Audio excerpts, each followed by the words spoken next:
सुतल मैया के मनाई कैसे हो मनाई कैसे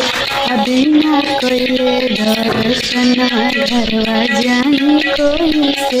अभी ना कैले दर्शन घरवा जाई कैसे मैया के ले आइल बानी ललकी चुनरिया और ले आइल बानी लवंग के छपिया आंसू तोला मैया के जगाई कैसे हो जगाई कैसे अभी न कोइले दर्शन घरवा जाई कैसे अभी न कोइले दर्शन घरवा जाई कैसे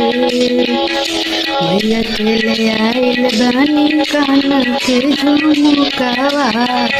और ले आइल बानी पाँव पर जनिया और सोला मैया के मनाई कैसे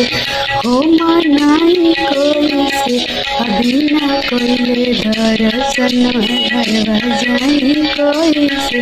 अभी ना कोइले दर्शन घरवा जाई कैसे।